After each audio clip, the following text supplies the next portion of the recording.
अब जवाब मेरे को यश भारतीय जी से चाहिए। आपकी तरफ से शफकुर रहमान की तरफ से जो एक बयान दिया गया था उसमें उन्होंने कहा था कि कहीं ना कहीं बीजेपी जो है जनसंख्या को लेकर एक वर्ग पर निशाना साध रही है, और उन्होंने जो बयान दिया था वो अपने आप में एक बड़ा सवाल है।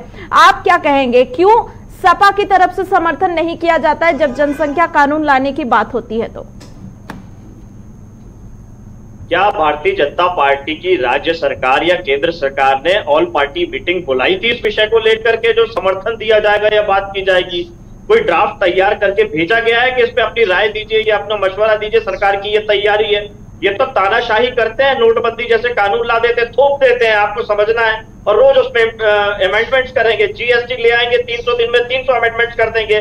आज तक जीएसटी ठीक तरीके से लागू नहीं कर पाए, तो ये तो कानून थोपते हैं। कृषि कानून आप ही के नेता हैं जो कहते हैं कि बच्चे भगवान की देन होते हैं, जब बच्चे आते हैं तो अपने साथ वो अपने नहीं, आप ही के नेता हैं जो कहते हैं कि बच्चे भगवान की देन होते हैं, जब वो आते हैं तो अपने खाने का रहने का जरिया भी लेके आते हैं। बात खत्म हो जाने दीजिए, फिर आप पूछिएगा।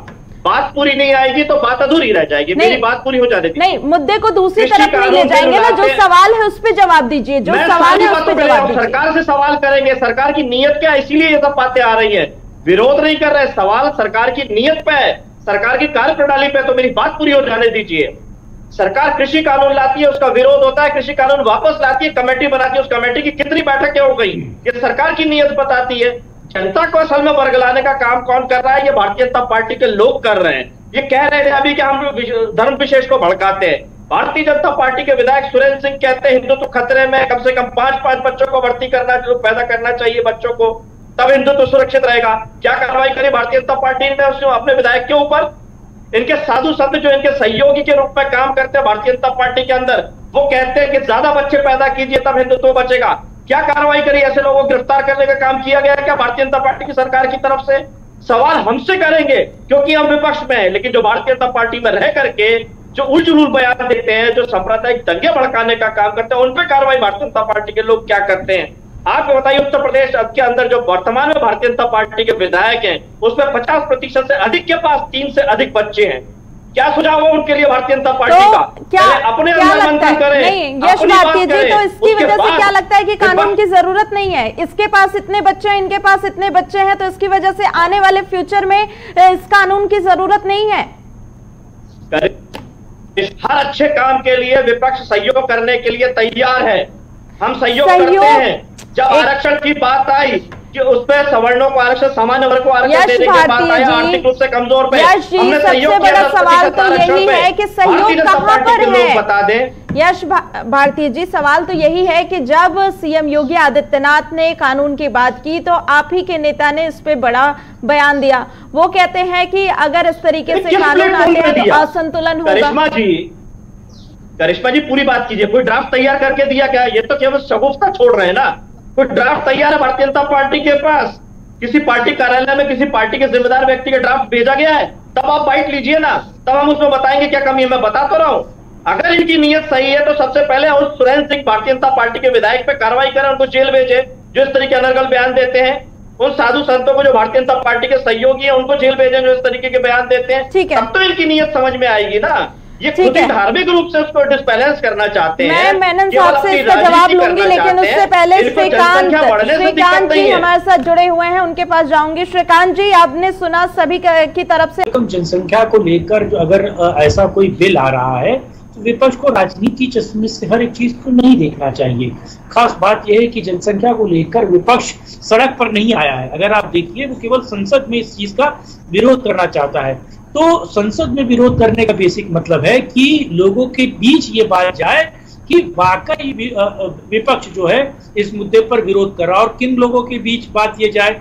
वो लोग जो कुछ खास दीनों मजहब से जुड़े हुए हैं। दूसरी चीज इसमें एक और बात है कि अगर वाकई विपक्ष इसका विरोध करना चाहता है, मीडिया के पास कोई ड्राफ्ट लेकर के आइए प्रेस कॉन्फ्रेंस में, कभी भारतीय जनता पार्टी सरकार ठीक है। एक मिनट यश जी, आपको बहुत बुरा लग रहा था कि आपके बीच में कोई बोले, ठीक है, लेकिन आप दूसरों के बीच में भी मत बोलिए ना, आप भी दूसरों की बात सुनिए। ठीक है, यहाँ पे एक छोटे से ब्रेक के लिए रुकेंगे। ठीक है, चर्चा को आगे बढ़ाएंगे, लेकिन अभी एक छोटे से ब्रेक के लिए रुकेंगे यहाँ पे और फौरन लौटते हैं। हुए हैं। यश भारती जी, मैं आपके पास आऊंगी।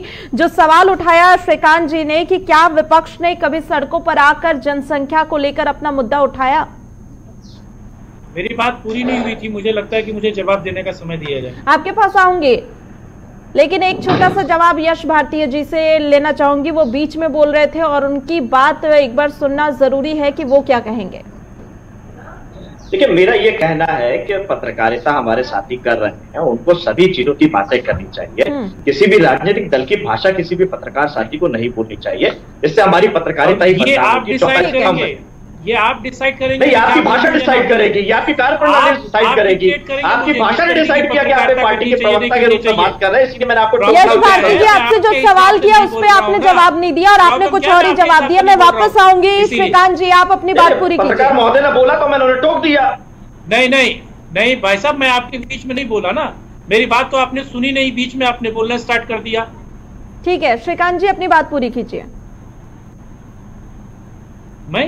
नहीं, मुझे ये समझ नहीं आता है। मैंने एक दीनों मजहब की बात की तो ये साहब इनको क्यों मिर्ची लगी, इनको क्या दिक्कत है? और जनसंख्या कानून बनेगा, ये आपकी भाषा ठीक है, मुझे बताइए।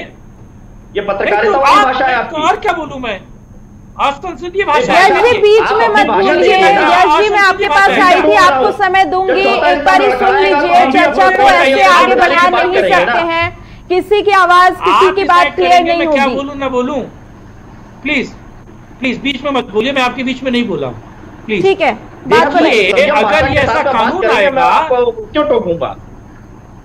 समय तो आपको 70 साल में नहीं मिला, आपने कौन सा बिल पास कर दिया? 70 साल में बिल पास हो गया आपसे। एक बेवकूफ को आपने राष्ट्रीय अध्यक्ष बना के विश्व में बेइज्जती करवाने के अलावा क्या किया आपने? तो सुन ले, अपने टाइम पे बोले, अपने टाइम पे बोले।